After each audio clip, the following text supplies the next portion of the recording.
तो परमात्मा ने यह बुद्धि दी जीव को, ये ऐसे इंटरनेट सिस्टम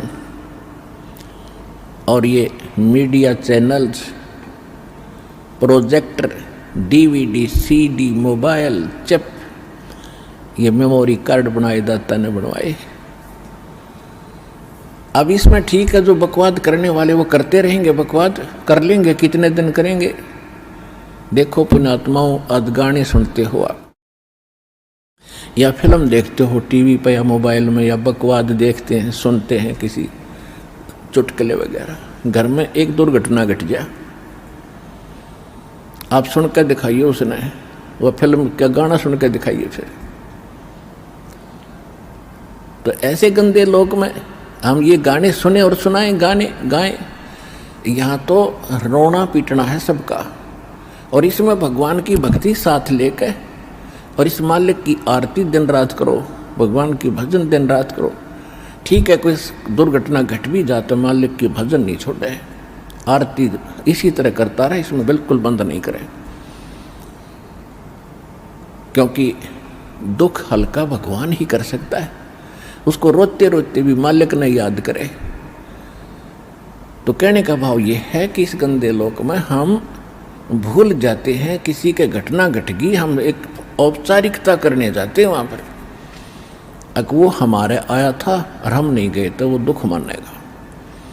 बस वहाँ थोड़ी सी देर बस पूछ लेते हैं कैसे हुआ, क्या हुआ, बहुत बुरा हुआ, बाहर आते फिर वही सैर सपट्टे अपने जो के तो रहते।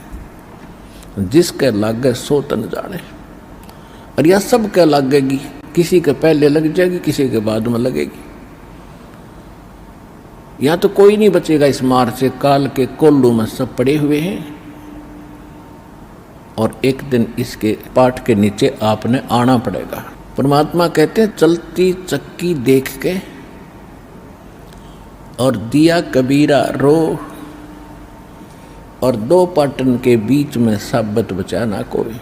चक्की के बीच में चक्की चल रही है पत्थर की, उसमें कणक डाली जा रही है। कहते दो पाटों के बीच में, इस काल और माया के बीच में आपको पीसा जा रहा है, इसमें साबत कोई नहीं बचेगा। फिर कहते हैं कि किले से लागा रहे ताका नाश न हो। हमने देखा कि हमारी माताएं हाथ से चक्की पीसा करती थी, और उसमें एक किला होता था, किला बीच में एक ऐसे दोनों पाटों के बीच में सेंटर में पाट होते गोल गोल चक्कर पत्थर के,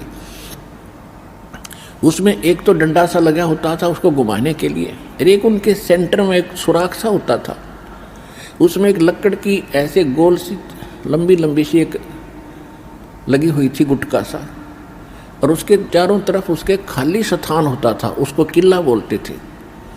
अब जो कणक उस किले में पड़ गई वह तो ज्यों की त्यों रहती थी, उस पर उन दोनों पाटों का असर नहीं होता था, और जो उन दो पाटों के बीच में आ गई वह सारी पीस दी जाती थी। तो यहाँ परमात्मा कहते हैं किले से लागा रहे ताका नाश ना हो। तो हम परमेश्वर कबीर जी के साथ लगेंगे, ये किला है इस काल के चक्की के बीच में, और जो परमात्मा के संपर्क में इसके निकट आ गया, फिर काल के इस पत्थर यानी दोनों पाटों से बच गया।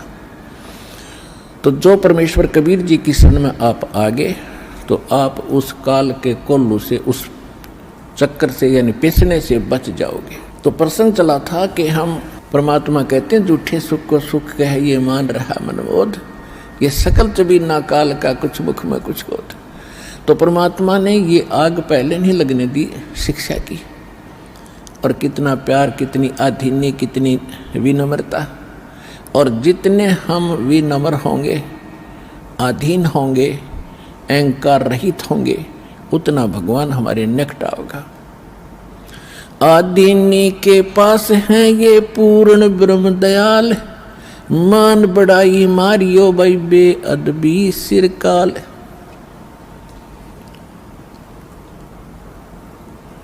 अब जितने हम विनम्र रहेंगे परमात्मा उतना ही साथ देगा। हम अहंकार प्रयोग करेंगे भगवान कोसों दूर चला जाएगा। तो इस प्रकार हमने परमात्मा से लाभ लेने के वो सभी फार्मूले अपनाने पड़ेंगे जिससे हम परमात्मा का पूर्ण लाभ प्राप्त कर सकें।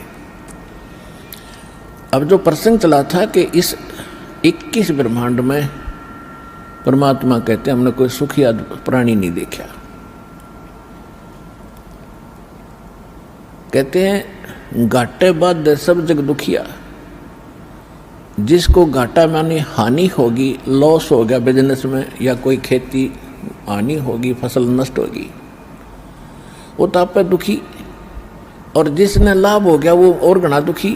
लाभ होते ही मान ले किसी ने 5 लाख रुपए का बेनिफिट हो गया, वो युग काल इतना जबरदस्त उसको भ्रमित करता है, वो 20 लाख रुपए का कोई काम शुरू करेगा, कितने तो लोन वगैरह लेकर 5 तो वो लाओगा और 15 और लेगा, कितने तो उधार लोन ब्याज पे, और वो बिजनेस हो जाएगा फेल।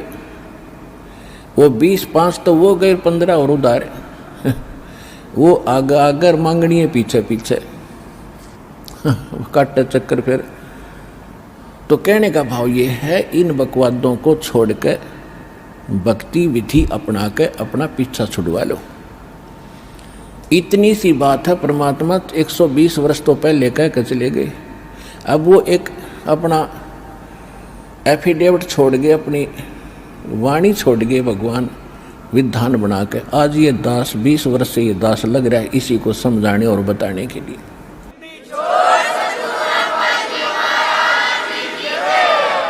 और जब तक हम इस विधि को नहीं अपनाएंगे ना तो यहाँ सुखी हो सकते, और भविष्य तो भूल जाओ, सुख स्वप्न में भी नहीं होगा। जब परमात्मा की सही विधि, सही भक्ति और उसकी मर्यादा पर हम चलेंगे, हम यहाँ भी सुखी होंगे। पुण्यात्माओं, एक दिन दास वहाँ गया हुआ था गोवा के अंदर। गोवा एक स्टेट है और समुद्र के किनारे बसा हुआ है। वहाँ भगत ने एक सत्संग करवाया था। सत्संग करने गए थे सन 2004 में, और वो सत्संग भी उस समुद्र के किनारे से थोड़ी सी दूरी पर, यानी वहाँ से 8-7 किले दूरी पर, 1000 फुट दूरी पर एक ग्राउंड था, वो बुक करा रखा था। सत्संग समाप्त करने के बाद शाम को टहलने के लिए चले गए, और सुबह भी फिर उधर ही घूमने जाते थे। तो क्या देखा, वहाँ पर ये फॉरेनर, विदेशी लोग अपने परिवार सहित उस समुद्र के किनारे रेत के अंदर लौट रहे हैं और रेत को लगा रहे हैं।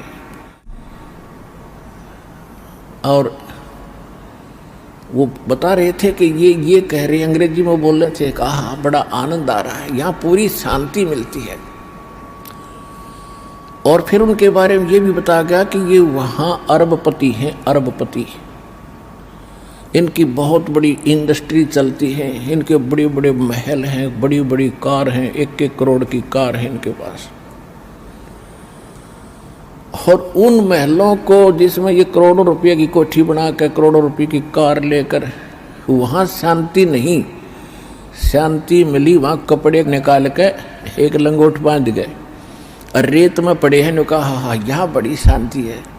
इन कोठियाँ ने शर्मा मारोगे जहाँ शांति नहीं, चाट लो उन कोठियाँ ने जहाँ शांति नहीं। तो पुण्यात्माओं, ये हालत है हमारी। शांति तो है बिल्कुल निश्चिंत होकर के और हल्का बन के, इन कार कोठी और इस माया में कभी सपने में भी शांति नहीं होगी। और शांति नहीं है तब बाढ़ में जाओ, वो धन जिसके चाहे अरबपति और चाहे खरबपति, जब आत्मा में शांति नहीं, वो तो आज भी आग में जल रहा है, फिर सारी संपत्ति ने छोड़ के फिर नरक की आग में न्यारा जलेगा।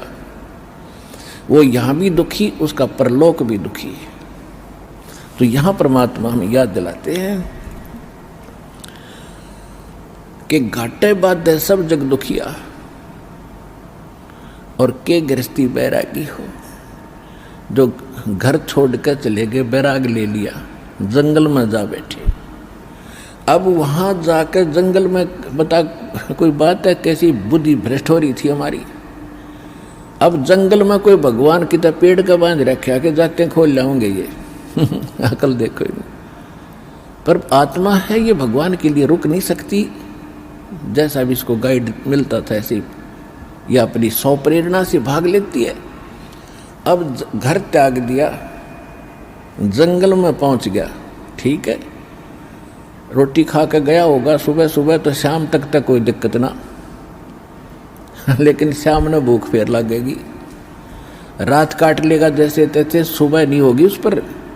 सुबह फिर भागेगा कहाँ? गृहस्थियों की तरफ, गांव नगर की तरफ, दिए माई वहाँ से मांग के फिर जंगल में बैठ के खाई। और फिर वर्षा होगी तब उसको महसूस होगा भी बहुत दिक्कत आई है, फिर एक झोंपड़ी डालेगा। सर्दी लगेगी तो कोई कंबल मांग के ले आओगा किसी से, फिर के छोड़ा वह भी चिंता वहाँ नौकी नो बन गई, वो फालतू ज़्यादा बन गई। वहाँ बड़े बनाए मकान थे, बड़ी बनाई रजाई कपड़े थे और बड़ी बनाई रोटी मिलनी थी। वहाँ ना भक्ति करेगी, वहाँ जा बकवाद करी, इस ऐसे भगवान मिलेगा। तो कहने का भाव ये है, बगैर ज्ञान के हम डले ढोरे थे और गृहस्थी न सोचने लग गया कि ये जो बाहर बैठा जंगल में तपस्या कर रहा है यूँ पाओगा भगवान। तो परमात्मा के पाने का विधान विधि हमारे सदग्रंथ बताते हैं और खुद भगवान बताते हैं, या जिन्होंने परमात्मा पाया वो संत महापुरुष बताते हैं। और जिन महापुरुषों ने परमात्मा बताया उन्होंने जो विधि अपनाई वो हमारे सदग्रंथों में ज्यों की त्यों है वही विधि उन्होंने अपनाई, उनको भगवान मिला। और जिन्होंने वो विधि नहीं अपनाई अपने सदग्रंथों वाली उनको भगवान नहीं मिला। इसलिए आज तक भगवान को निराकार निराकार कहते रहे, रामकृष्ण को भगवान मानते रहे। भगवान तो कबीर साहब थे, आज तक किसी ने बताया भगवान कबीर साहब है? ये कबीर पंथी भी कहते हैं कबीर साहब तो अलग है और परमात्मा न्यारे। इनकी विधि थी नहीं जो भगवान को देख सके और पा सके। तो कहने का भाव यह है दास का कि परमात्मा पाने के लिए भगवान ने स्वयं एक रोल किया, भूमिका की। परमात्मा कहते हैं जो सुख है गरीबी में वो ना ही रे अमीरी में। गरीबी यानी आधीनी और साईं इतना दीजिए जा मैं कुटुंब समावे और हम भी भूखे ना रहें अतिथि ना भूखा जाए। इसमें जो सुख है और भगवान की भक्ति साथ हो। देखो भगवान की भक्ति नहीं है तो चाहे वो हैंड टू माउथ वैसे भी रह लो उससे भी कोई लाभ नहीं होगा। भक्ति भगवान की साथ हो और भगवान का फिर सहारा आपके साथ रहेगा। आपको आवश्यक वस्तु आपके सोचने से पहले प्राप्त हो जाएगी जब हम भगवान परमात्मा कबीर जी की शरण में विधिवत रहेंगे। तो फिर हमने घने संग्रह संचन की आवश्यकता क्या। लेकिन हमारा जो है दिल इतना कमज़ोर हो लिया, हम संग्रह किए बिना रुक नहीं सकते। फिर परमात्मा ने बताया कि जैसा भी जिसकी व्यवस्था है उसी में इस भगवान की भक्ति को प्रारंभ करो, ज्ञान को सुन और इस पर कुछ कदम इसके अनुसार रख कर देखो। फिर आपको शांति भी होगी, घर में बरकत भी होगी, पापों से भी बचोगे। अब परमात्मा एक झोंपड़ी में रहा करते, सारी ब्रह्मांड के रचने वाले। वो एक शब्द से और एक सेकंड में इतना आलीशान मकान बना सकते हैं, एक वचन से। जिसके वचन से सब ब्रह्मांड और सब सूर्य और ये चांद सितारे बन गए और ये सब जीव जंतु, ये पौधे परमात्मा के एक वचन से बाग लग गए। तो क्या वो अच्छे महल बनाकर नहीं रह सकते थे इस पृथ्वी पर? काशी बनारस में वो जुल्हे का काम करके क्यों दिखाया उन्होंने? क्यों एक झोंपड़ी में टाइम पास किया? कि बच्चों आपको बस इतना ही पर्याप्त है। इस गंदे लोक में, इस काल की जेल में तुम बड़े बड़े व्यवस्था करने चाहते हो तो तुमने भांग पी ली। आपको ये जेल महसूस हो नहीं रही क्योंकि आपको नशा करा दिया इसने। अब ये परमात्मा का ज्ञान एंटीबायोटिक काम करेगा, ये आपका नशा उतारेगा और फिर आप होश में आओगे। फिर आपको यह जेल दिखाई देगी। जब आपको ये जेल दिखाई देगी तो इससे निकलने की आप चेष्टा भरसक करोगे। और अब परमात्मा ने बता दिया, चेष्टा की तरीका बता दिया कि ऐसे प्रयत्न कीजिए और गारंटीड मोक्ष होगा, गारंटीड मोक्ष होगा। ये भगवान की बताई वाणी।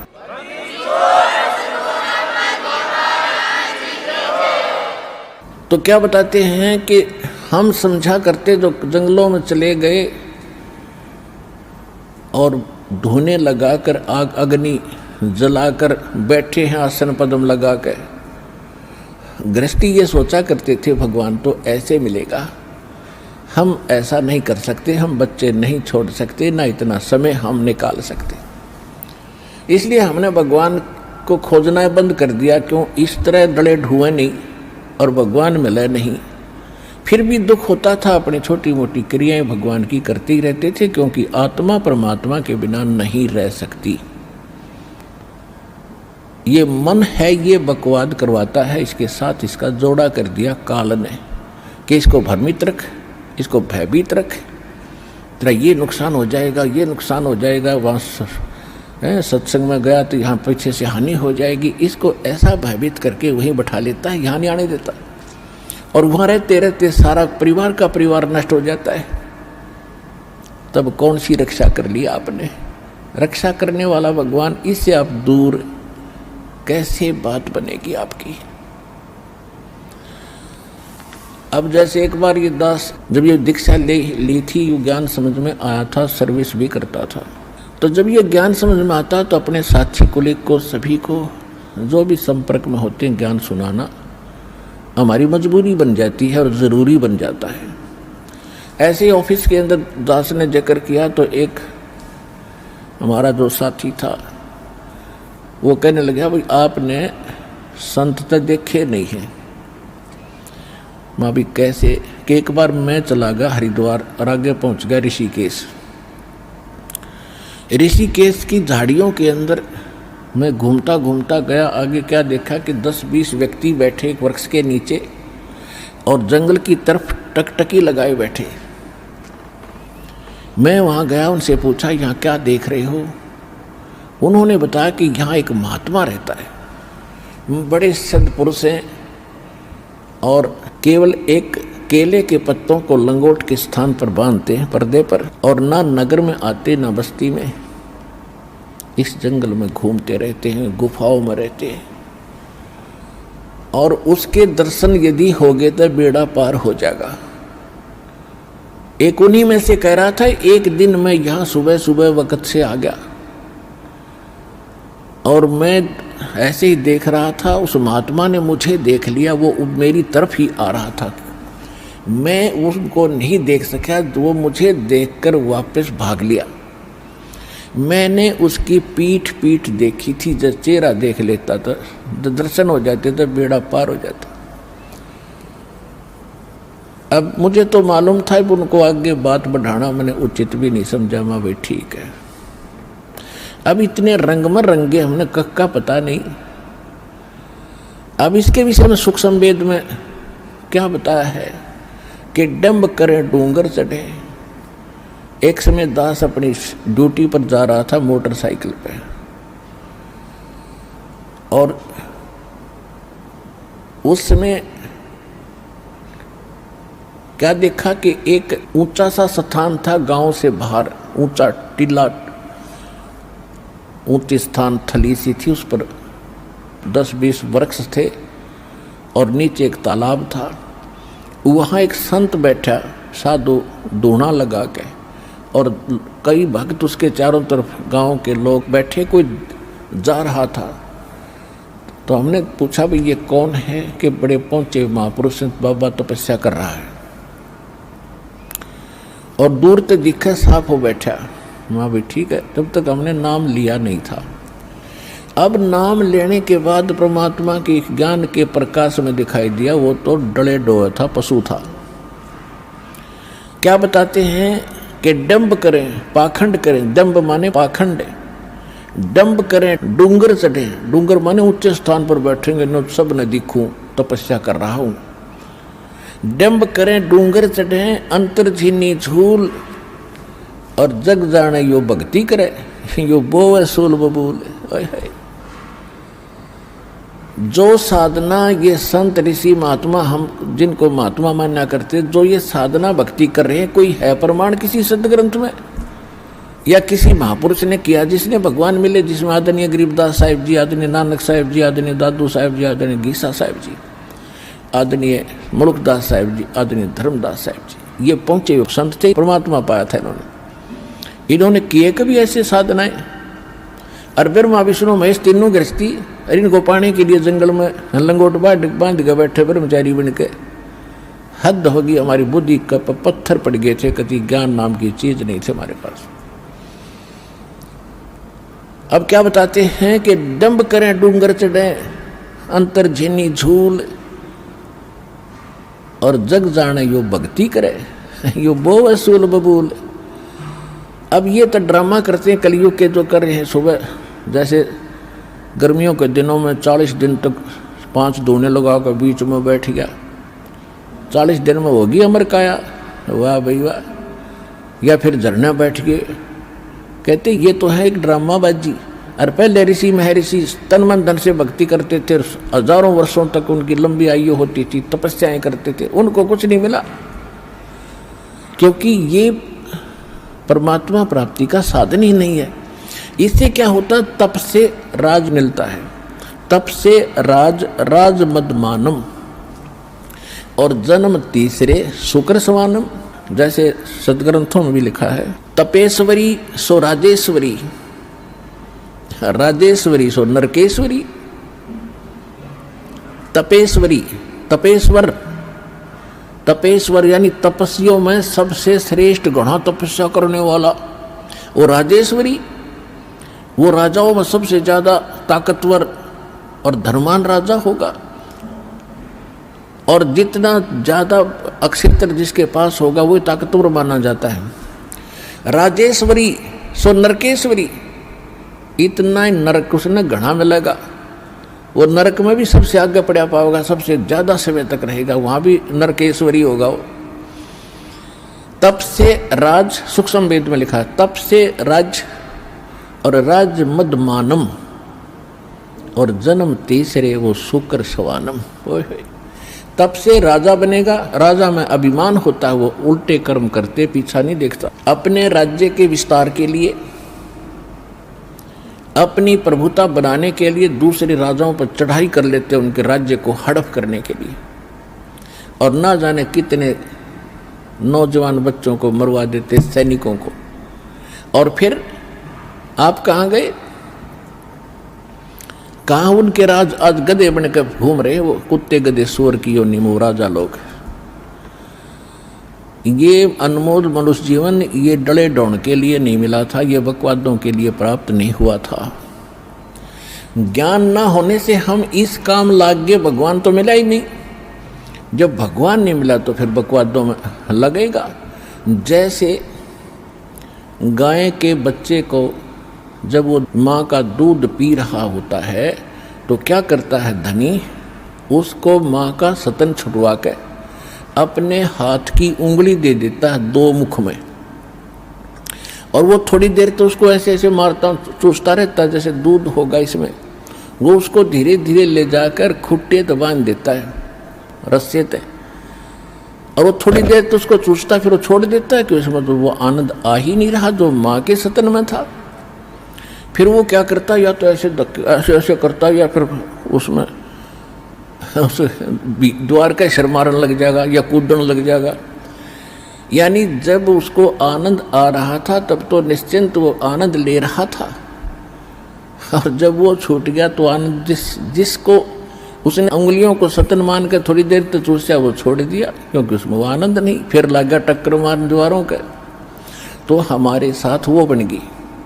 हम पहले तो भगवान की तरफ लगते हैं, भगवान को पाएंगे चाहे कुछ भी हो जाए, घर भी त्याग देते हैं, लेकिन वो वस्तु नहीं मिली हमें जिससे भगवान का आनंद मिले।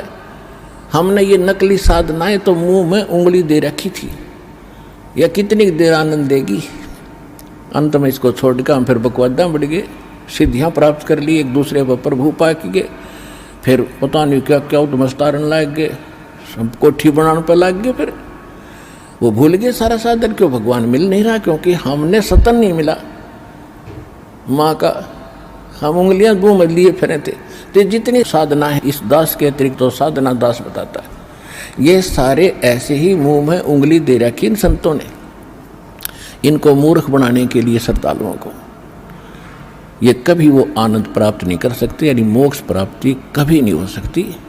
वो यहाँ होगी सतलोक आश्रम बरवाला जिला हिसार में, इस दास से भक्ति विधि प्राप्त करके।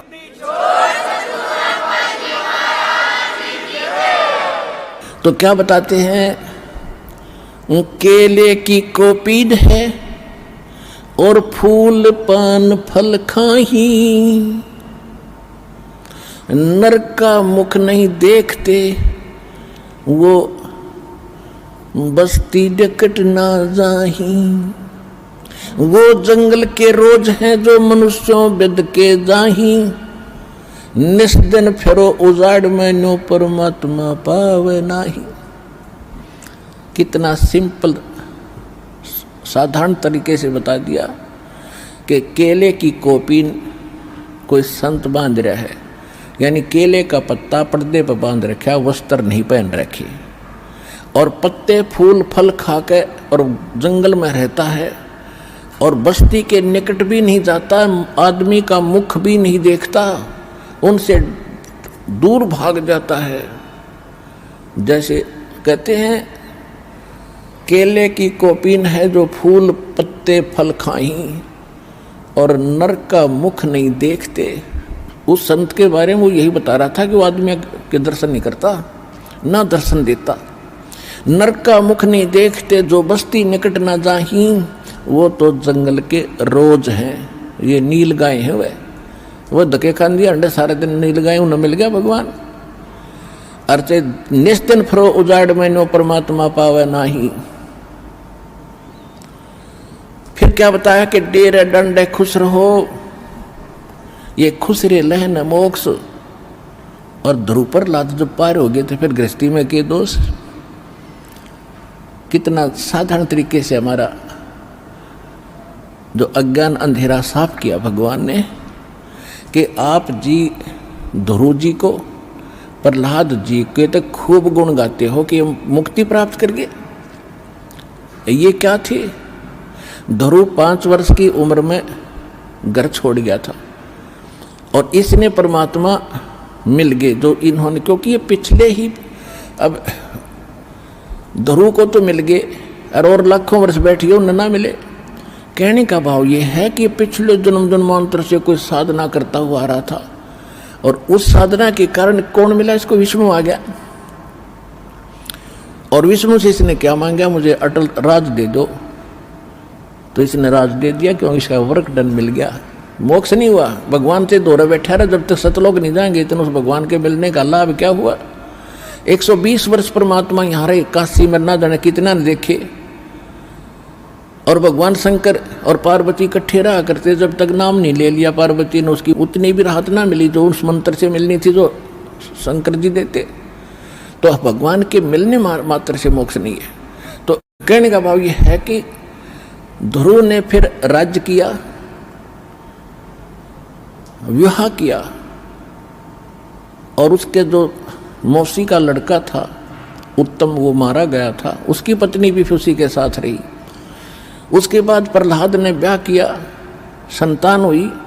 बलि राजा जिसने 100 यज्ञ किए थे 100 मन की, जिससे वो इंद्र की गद्दी प्राप्त करना चाहते थे, जिस कारण से भगवान 52 रूप बना कर आए थे, वो बलि जो है प्रहलाद का पोता था और बैलोचन उसका पुत्र था प्रहलाद का।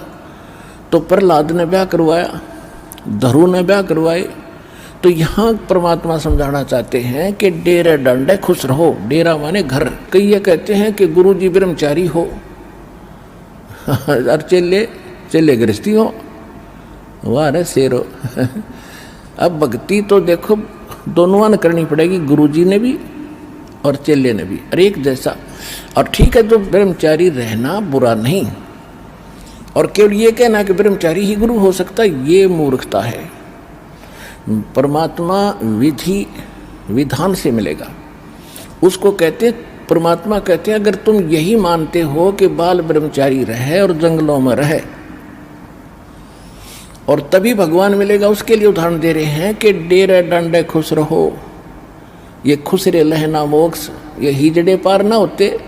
अगर केवल ब्रह्मचारी रहने मात्र से ही तुम मानते हो मोक्ष हो जाएगा, तो इन खुसरों का नंबर तो अब तो पहले आना चाहिए था। और फिर कहते हैं द्रुपर लाज भी पार हो गए तुम कहते हो, तो फिर गृहस्थी में के दोष। अब परमात्मा का कहने का ये तात्पर्य नहीं है कि खुसरे मोक्ष नहीं पाएंगे, यानी मुक्ति मनुष्य जीवन हो, चाहे वो खुसरे हैं, ये भी तो मानुष है, इनमें सब बुद्धि है और स्त्री है पुरुष है, इस विधि से मोक्ष प्राप्ति होगी मानव शरीर में। तो परमात्मा ने ये बताना चाहिए, जैसे परमात्मा कबीर जी ब्रह्मचारी थे, वो तो मालिक हैं, उनको तो ये वासनाएं निकट भी नहीं है, लेकिन एक गृहस्थी क्रम करके दिखाया उन्होंने। 2 बच्चे मुर्दे जिंदे करे थे किसी कारण से, किसी की शर्त पे, और 2 माता पिता थे। मुँह बोले जन्म नहीं था मालिक का, वो नीरू नीमा उठा लाए थे दाता को, जब सतलोक से आके कमल के फूल पर विराजमान हुए थे लहर तारा तालाब में। तो ये परिवार था दाता का, और परिवार में रहे, परिवार गृहस्थी का वाला कर्म किया, सारा कपड़ा बुना करते थे और भगवान की भक्ति भी करते थे, परिवार का पोषण भी करते थे, भक्ति भी करते थे का मतलब हमें दिखाते थे कि भक्ति करनी पड़ेगी, और इतना भी गुजर मालिक दे दे तो भी पर्याप्त है। यहाँ से पीछा छुटाने के लिए इन बकवादों से उल्टा हटना पड़ेगा। कोठी बना लूँ, फैक्ट्री ला लूँ, यूँ कर दूँ, फलान कर दूँ, ये नहीं। परमात्मा ने जो भक्ति करनी है तो भगत की तरह रहना पड़ेगा, बुराइयों से भी बचना होगा, और एक बहुत ही साधु भाव में रहना पड़ेगा, किसी की आत्मा नहीं दुखावे। ठीक है, आपको धीरे धीरे सेट होने में टाइम लगेगा, जैसा भी जिसका व्यवसाय है अब वर्तमान में, उसमें एक साधुता लाओ। जैसे कोई मजदूर है, सेवा कर रहा है किसी के, और भगत हो गया, तो वो तन मन धन से सेवा करे उस मालिक के उसमें, क्योंकि वहाँ से उसने रोटी मिल रही है। और फिर परमात्मा ऐसी प्रेरणा करेगा उस मालिक के अंदर, देख भगत आदमी होते ऐसा हो भाई, कोई चीज़ पड़ी रहो घर में, उसके लिए मिट्टी समझे, चाहे पैसा हो, चाहे सोना हो, कुछ भी हो, अपनी मिली हुई 2 रोटी यानी 2 जो दिहाड़ी मिलती है उसमें संतोष सब्र करके देखा कितनी इज्जत बनेगी उसकी, और कितनी विनम्रता और उसके प्रति सद्भावना और उसका आदर बनेगा उस मालिक के हृदय में। इसी प्रकार अगर आप मालिक हैं, भगत हैं, आपके यहाँ कोई सेवादार सेवा करता है, उनको अपने बच्चों की तरह समझे, उनको भगवान के बच्चे समझे। वो बालक सेवा कर रहे हैं, भगवान के बच्चे हैं, उनको प्यार दे और उनके साथ कोई ऐसा गलत बर्ताव नहीं करे। और फिर कुछ दिनों में उनके दिल में ऐसी भावना होगी, परमात्मा दोनों तरफ रोल करता है, जब हम मालिक के अनुसार चलेंगे, फिर उन बच्चों में भी, उन सेवादारों में भी ऐसी भावना भर देगा कि हमारे जैसा नालायक नहीं, इसे ऐसे भले आदमी के घर में राम 19-21 कराएंगे, सेवा में मजदूरी में 21 काम कराया करेंगे वह। तो इस तरह कितना अच्छा माहौल बनेगा। और हम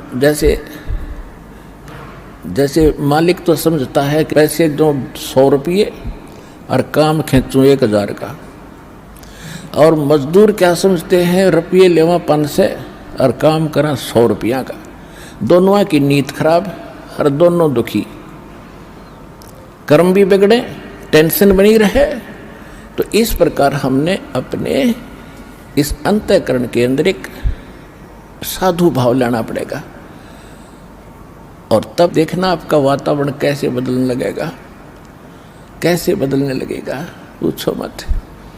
तो तब हम यहाँ भी सुखी होंगे, आपको चिंता नहीं रहेगी कि वहाँ सेवादार सेवा कर रहे हैं, वो अपने तन मन धन से सेवा करेंगे, भगवान से डर के, वो भगवान से डरने वाले हो जाएंगे, फिर बातें खत्म हो जाएगी। अब तो आग लगी पड़ी है, रिश्वत ले ले, यूँ ले लूँ, फलान करूँ, जब करूँगा तेरा काम धर दे 500 रुपये, और उधर से 500 ले लिए, डॉक्टर के जाकर 1000 लग गए, वो 500 भी गए, 500 अपनी तनख्वाह में तो गए। अरे वो पाप कर्म जो कह दो धरे के धराए रह गए, फिर गधा बनकर पूरे करेगा जिससे रिश्वत ली है।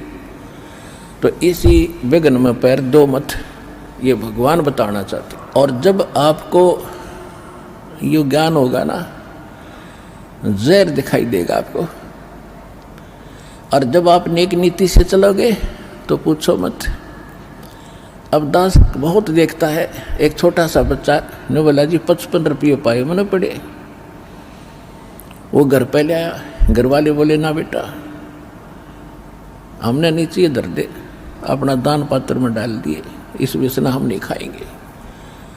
अब देख जिसके गिरे थे उसको पुण्य हुआ, अब यहाँ पर भंडारे में लग गए, और वैसे उस पर चवन्नी खर्च हो रही थी कि उसने विधि का पता नहीं, और वैसे कोई और मिल जाता उसने जाते कह गुट्टी लाओ उसके 55 रुपये की, या कितने मांस मिट्टी खाओ उसको और पाप लगाओ।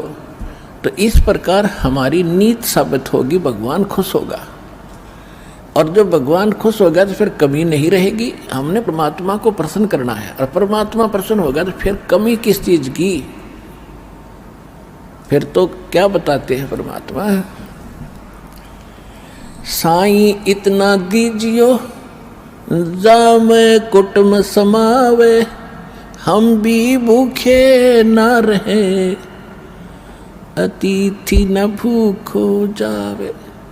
इससे अधिक मांगना इस काल की जेल में हमारी महामूर्खता है कि इतना ही मांग लो बस तुम, इसमें सब कुछ मिलेगा, क्योंकि ये कलयुग है, और कलयुग में मशीनरी जरूरी होगी। तो आप इतना ही मांगो जामे कुटुम समावे, यानी रिक्वायरमेंट ऑफ द फैमिली, परिवार की आवश्यकताएं, ये है जामे कुटुम समावे, और हम भी भूखे ना रहें और अतिथि न भूखा जाए। फिर देगा आपको, और फिर रहो मालिक के वचनानुसार चलो। फिर कैसे, जैसे परमात्मा कहते हैं चिड़ी चोंच भर ले गई, नदी न घट्यो नीर, दान दिए धन घटे नहीं, यूं कह रहे साहिब कबीर। परमात्मा अपना साइन कर रहे हैं, इस वाणी को बोल करके कह रहे साहिब कबीर कि दान करने से धन नहीं घटेगा, ये नियम है परमेश्वर का। और दान सुपात्र को करे, गुरु बिन माला फेरते, गुरु बिन देते दान, गुरु बिन दोनों निष्फल हैं, चाहे पूछो वेद पुराण। देते को हर देत है, जहां तहां से आण, अण देवा मांगत फिरो, फिर साहिब सुने ना कान। अब परमात्मा ने एक भूमिका करके दिखाई हमारे को कि साईं इतना दीजियो जिसमें कुटुंब समावे। एक धानक, एक जुलाहा, सुबह से लेकर शाम तक एक बारीक बारीक तार इकट्ठे करके धागे और कपड़ा बुनता है। एक दिन में मुश्किल से भी 5 फुट 10 फुट बना पाता है, 5 फुट 4 फुट, और बहुत लंबा सैकड़ों फुट का तार वो थान बनाना पड़ता है। ताना बनाते थे, वो हफ्ते में पूरा होता। उसकी जो मेन ताना मालिक को मिलता, उसमें से अपने परिवार के लिए जो आवश्यक सामग्री थी, खाद्य पदार्थ लाते, और शेष बच जाते उसको सत्संग और भंडारा में लगाया करते थे। इस प्रकार परमात्मा हमें उदाहरण देते हैं कि इस लोक में आप भगवान की भक्ति अवश्य करो, पूर्ण संत से प्राप्त करके, फिर परमात्मा एक्शन में आवेगा। और वैसे आप ये फार्मूले अपनाओगे तो सफल नहीं हो पाओगे, क्योंकि फिर आपके साथ काल रहेगा ये मन, और केवल वर्क डन मिलेगा आपको। यहाँ वर्क से भी अलग मिलेगा आपको, किस्मत से भी नारा देगा परमात्मा, क्योंकि हम परमात्मा से कुछ और मांग ही नहीं रहे, इतना ही मांगते कि हमारी भक्ति बनी रहे और हमें कोई आवश्यक वस्तु का अभाव ना हो, बस इतना सा। अब जैसे ये सोचते हैं अपने बच्चों के लिए ये बना दूं वो बना दूं। एक लाला जी था सेठ धनी, उसने अपने मुनीमों से एक दिन अपनी टोटल संपत्ति का, सारी संपत्ति का टोटल करवाया कि कितनी संपत्ति होगी। उन्होंने बताया जी इतनी होगी, मेरी कितनी पीढ़ी इससे निर्वाह कर सकती है। उन्होंने बताया कि जी आपकी 5 पीढ़ी तो बैठा खा सकती है, इतनी संपत्ति आपके पास, धन है। अरे भले आदमियों, फिर छठी क्या खाएगी? वो छठी क्या खाएगी? और कुछ विधि बताओ। तो उन्होंने कहा जी साधु संत बताते हैं, उनके सत्संग सुनने चाहिए। तो सत्संग में बताया गया कि भाई दान करे, जो धन चाहे तो दान करे, और दान से धन घड़ा मिलता है। और दान में जैसे साधु संत भक्तों को जो दान करा जा वो ज़्यादा लाभ देता है। जैसे यहाँ तो सारे साधु संत आते हैं, भगत, असली भगत तो यहाँ आते। फिर भी जो भी जैसा मालिक के नाम पर कहीं के जंगलों में झोपड़ियों में बैठे थे साधु भक्त, तो पिछले संस्कारी होते, पिछले पुण्य उनको प्रेरित करते हैं, तो वो कहीं ना कहीं बैठ कर राम राम करते ही रहते हैं। लेकिन भविष्य का चार्जर उनके पास है नहीं, पिछले पुण्य उनके पास हैं, जिस कारण से प्रेरित होकर के इतना बड़ा फैसला लिया, जंगल में बैठे या कहीं भी कोई साधना कर रहे हैं। तो उनके पिछले पुण्य ही वहाँ फल रहे होते हैं। एक आधे को आशीर्वाद दे दे, उन्हें लाभ हो जाए, उसको रोटी मिल जाए, ऐसा चल रहा था इनका काम। तो एक साधु था और पति पत्नी थे, दोनों वहाँ रहते थे। उनको मालूम था यहाँ भगत हैं। तो उस लाला जी ने क्या किया, सेठ ने सभी मुंशियों को कहा कि नौकरों को साथ लो और आसपास जितने भी साधु संत हैं सबको आटा दे आओ, किसी को जो मांगे खांड दावल चाल सब ले जाओ और दे के आओ। अब देते हुए आ रहे थे, उस भगत के यहाँ आए। उन्होंने कहा कि ले भगत जी, हमारे लाला जी ने आपके लिए एक सीधा भेजा है, यानी आटा चावल खांड नमक आदि दाल आप ले लो। उसने अपनी पत्नी से कहा कि देखना कितना सामान अपने पास है। उसने कहा जी शाम का है, दिन में गई थी, शाम का हमारे पास है। शाम का है? कहाँ जी? उन्होंने कह दिया भी हम नहीं लेते, हमारे पास शाम का सामान है।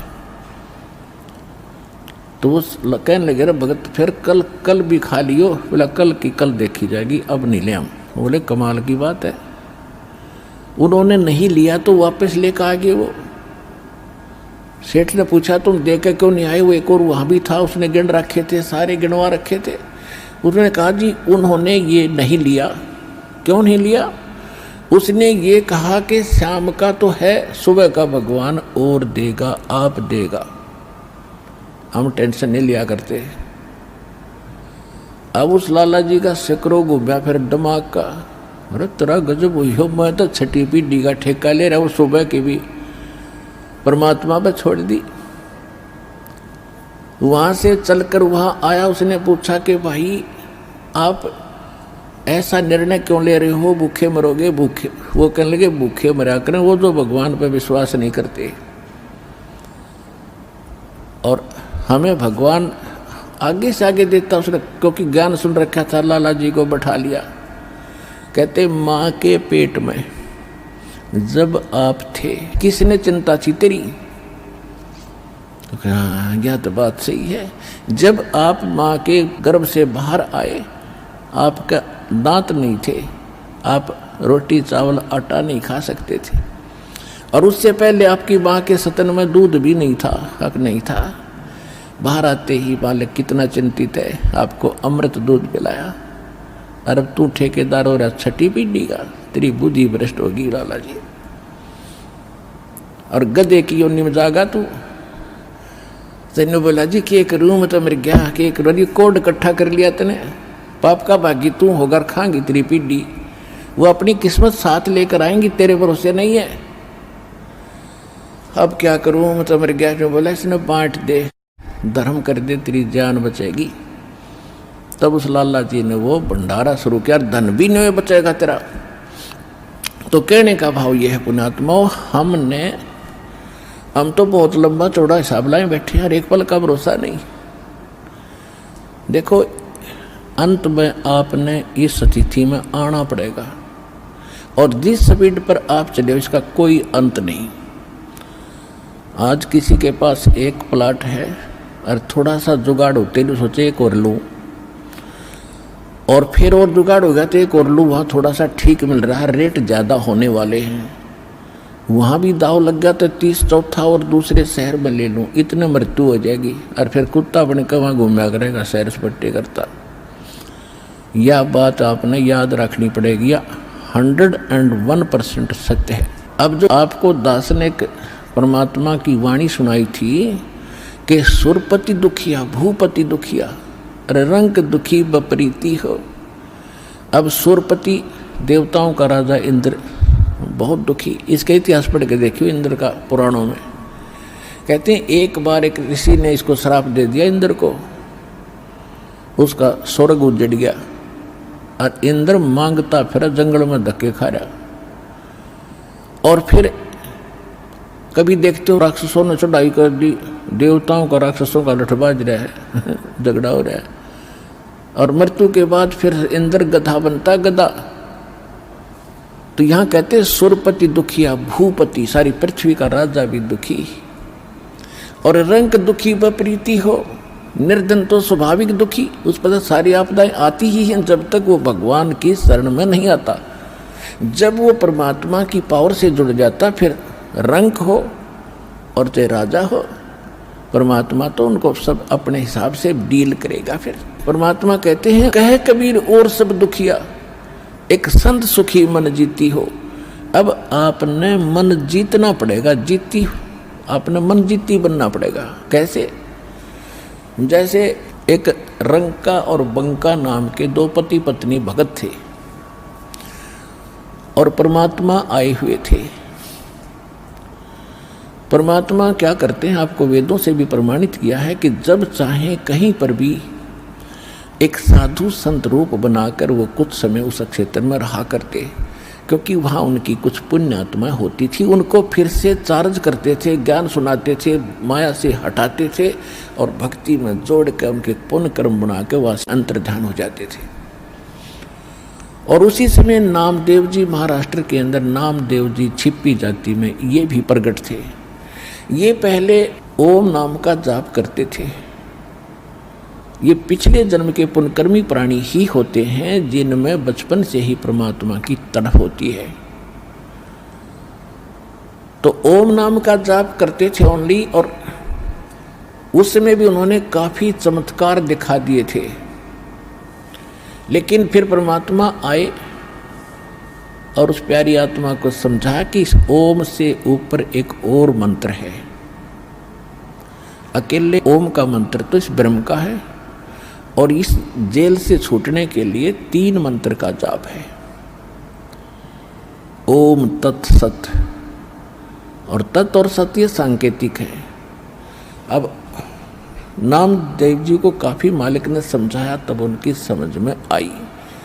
फिर उनको सतनाम दिया, यानी दूसरा मंत्र भी साथ दिया। फिर वो उसका जाप करने लगे।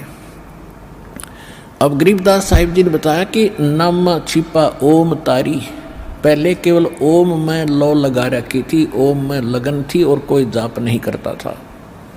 और पीछे सोहम भेद विचारी, बाद में उन्हें सोहम का ज्ञान हुआ। और सार शब्द इन दोनों से ऊपर है, सोहम ऊपर और है, सत्सुकृत एक नाम गरीबदास जी ने अपनी वाणी में लिखा है। कहते हैं नामा छिपा ओम तारी, पीछे सोहम भेद विचारी, और सार शब्द पाया जद लोई, आवागमन बहुत डावी। तब नामदेव जी का कल्याण हुआ। जब परमात्मा आए हुए थे उनको सार नाम दिया नहीं था, मालिक समझाया करते थे, सतनाम प्राप्त था। लेकिन पिछले संस्कार इतने प्रबल थे। एक दिन नामदेव जी जा रहे थे कहीं से, और साथ में रास्ते में एक मंदिर था। मंदिर में ब्राह्मण लोग अपनी आरती उतार रहे थे। और आरती उतार रहे थे, बड़ी लय से गा रहे थे। नामदेव जी के भी वो परमात्मा की आरती का धुन लगी। वो तो घंटियां बजा रहे थे, कोई ऐसे झालर पीट रहा था, लगा रहा था। और उसने अपनी दोनों जूती निकाल ली, जूती होती थी, दोनों निकाल ली, उनको ऐसे बजाते हुए, और वो आरती गाते हुए ब्राह्मणों के बीच में घुस गए भगवान के दर्शनार्थ मंदिर में। अब पंडितों ने देखा कि ये छोटी जाति का हाथों में जूते लेकर आ गया हमारे बीच में, इसने तो भ्रष्ट कर दिया भगवान के मंदिर को। और वो धुन में लगे हुए थे, उनको धक्का में जावा नहीं, वो अपने मंडरे उसको पकड़ कर जबरदस्ती घसीट के और मंदिर के पीछे पटक दिया। वो वहाँ पड़े पड़े भी ऐसे आरती गा रहे और जूतियों से पीट रहे। परमात्मा ने वो मंदिर का मुख नामदेव की तरफ कर दिया। पंडित जी पिछली साइड में पिटे झालर पीछे न खड़े।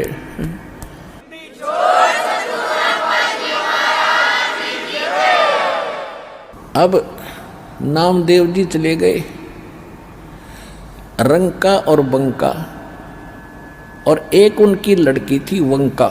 नामदेव जी रंका और वंका के घर अधिक जाते थे, क्योंकि वो भी परमात्मा के शिष्य थे। जब परमेश्वर साधु रूप में वहाँ आ रहे थे, गुरु रूप में रहा करते थे। अस्थायी सटे उनका कुछ समय का था वहाँ पर। तो जो ही वो उस रंका बंका के घर गए नामदेव जी, और वो लड़की उन भक्तों की, रंका और बंका की,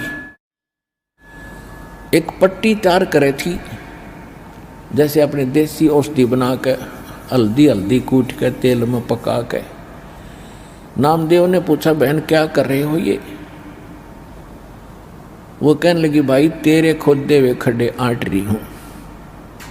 अब मैंने क्या कर दिया कि भाई तू कतई नहीं मानता, भगवान गुरुदेव जी कितना संकेत करते हैं, भाई तुम अपनी यहाँ अंगा मत दिखाया करो, अपनी शक्ति का प्रदर्शन ना करा करो, थारा भट्ठा बैठ जाएगा। पर भाई तुम बाज नहीं आता। और भक्तों की इज्जत रखने के लिए भगवान को दुख उठाना पड़ता है। तेरे को क्या जरूरत थी वहाँ उस मंदिर में घुसने की? और जब तेरे को बाहर पटक दिया ना भगवान की इज्जत का, तेरी इज्जत नहीं भगवान की इज्जत थी वहाँ पर। भगवान का नाम लेनिया नहीं रहे वो कोई, सबको पता था कि उसका भगत है, उस गुरु का। परमात्मा नाम बदल कर वहाँ रह रहे थे। और क्या बनती बेरा तुझे? तेरे को जरा सी लगती है तू आँख नहीं खोलता। और परमात्मा ने तेरा मंदिर फेरा ना, उनके हाथों के चोट लागी, हाथ लाल हो गए, उनके जख्म हो गए। भाई गुरु बता रहे थे मेरे तीन बेटी, वो मानता कोई ना, बहुत बार समझा लिया, आज उसने ऐसे ऐसे कर दिया। और मैं वहाँ गया था, उसका मंदिर फेर के आया हूँ भक्ति की इज्जत रखने के लिए। और गुरु जी का हथम जख्म हो रहे हैं, चाल दिखाऊंगी। अब वो लेकर गए, पट्टी बांधी, नामदेव पढ़कर चरणों में रोने लग गया, महाराज मेरे से गलती होगी। बेटा भक्ति भाव में गुरु जी के आदेशानुसार चलना चाहिए आपने। जी आगे से ऐसी कोई गलती नहीं करूँगा, मेरे से माफ़ करो। अब उसको आगे भी पढ़ाई पढ़ानी थी, ये यहाँ इसको रोकना जरूरी था, अगले भक्ति देनी थी, सार नाम देना था। इन बकवादों में सार नाम थोड़ा ही फलेगा। चुप हो गया, अगली नहीं गलती करूँगा आगे से। अब कुछ दिन के बाद नामदेव जी ने परमेश्वर कबीर जी से, जो गुरु रूप में रहते थे, उनसे कहा, महाराज ये रंका और मंका जंगल से लकड़ी लाते हैं और इनको बेचकर गुजारा कर रहे हैं, बहुत निर्धन है, झोंपड़ी भी ढंग से नहीं है, इनको कुछ धन दे दो। परमात्मा बोले, भाई ये धन ना लेते, मैं देना चाहता हूँ। ये नहीं लेते, इनको तो विष दिखाई दे है ये धन। तो नामदेव की उनका थोड़ा सा ठीक गुजारा था, कहने लगे नहीं जी थोड़ा बहुत तो गुजारा होना ही चाहिए इनका, कुछ तो दे दो। परमात्मा बोले, भाई ना लेते ये, क्यों गुरु जी को हम चाहे परमात्मा आ जाए, क्योंकि तो विभिन्न रूप में होता, तो हम बेशक सारा कुछ मानते हैं, फिर भी नहीं रहे गुरु जी तो गुरु जी हैं। तो कहने लगे जी कुछ तो देना चाहिए इनको। अच्छा बेटा ले आज देता हूँ, तू मेरे साथ चल। अब क्या किया परमात्मा ने, अपनी सिद्धि शक्ति से गहने सोने के आभूषण अच्छे बनाए, चांदी के सोने के, और आ जा भाई इनके रास्ते में डाल देंगे, ठाले जाओगे। हाँ जी सही बात है।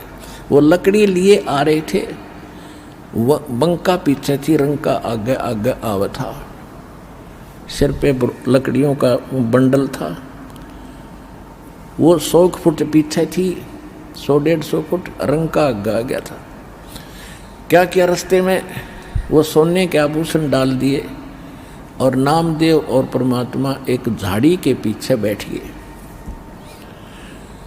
अब जब वो निकट आया रंग का, उसने पीछे देखा कि मेरी पत्नी आ रही है। और पत्नी औरत के अंदर आभूषणों की घनी कसक होती है, और कहीं ये किसी का धन पड़ा देखकर नीत ना डबोले, डूब जा कदे अपना कर्म धर्म बिगाड़ ले। उस पर पैर से मिट्टी डालने लग गया। अब उसने देखा बंका ने, क्या हो गया पति का, खड़ा क्यों हो गया। उसने ध्यान से देखा, कहाँ ये तो इस कारण से कर रहा है। वो कहने लगी चलो चलो जी, क्यों मिट्टी पर मिट्टी डाल रहे हो, चलो चलो क्यों मिट्टी पर मिट्टी डाल रहे हो। उसके पास से दो निकल के, देखा भी नहीं उसको। तब परमात्मा बोले, बोल भाई नामदेव कैसे ढूंढने ना लेते। अब नामदेव ने सोचा भाई उसकी बुद्धि इतनी ही काम करे थी कि जी और कोई तरीका अपना लो। अच्छा भाई और भी तू कहेगा, मैं वो अपना लेंगे। एक दिन क्या था, सत्संग हो रहा था, परमात्मा सत्संग कर रहे थे, रंका और बंका ये दोनों सत्संग सुनने चले गए। नामदेव भी वहीं बैठा था। उधर से क्या हुआ, वो लड़की घर पे थी और वो बाहर बैठी थी चारपाई पे। उस झोपड़ी में आग लग गई। वह दौड़ी दौड़ी आई लड़की के, माताजी पिताजी, माताजी पिताजी। कहा क्या हो गया बेटा, कि झोपड़ी में आग लग गई। सत्संग चल रहा था और वो बताने भाग गई। तो उन्होंने पूछा बेटा क्या जल गया, क्या बच गया। कि एक चारपाई बची है बाहर, बाकी सब जल गया। कि उस चारपाई ने भी उसमें गिरा, वो बढ़ती आग में। राजा बेटी सत्संग सुन ले। न चारपाई ने ठोकर, वह ना होती तो सत्संग में बाधा ना आनी चाहिए बेटी। आग लगो इस झोपड़ी का, इसने भी गिरा उसके माँ। और यह झोपड़ी ना होती तो सत्संग में बाधा तो ना आती। तुमने ध्यान भंग कर दिया, इतना आनंद आ रहा था। तो कहने का भाव ये है पुण्यात्माओं, फिर नामदेव की आंखें खुली, रत गजब ये भगत ऐसे होने चाहिए। और फिर परमात्मा ने इतना सुंदर मकान बना दिया उनका। कहते नुक्ते ऊपर रिज जाएगा, 1 करोड़ कर्म जल जाए तुम्हारे। तो हमने भगत बनना पड़ेगा भगवान से लाभ लेने के लिए। बकवादों से बात बने को नहीं, इतनी सी बात है।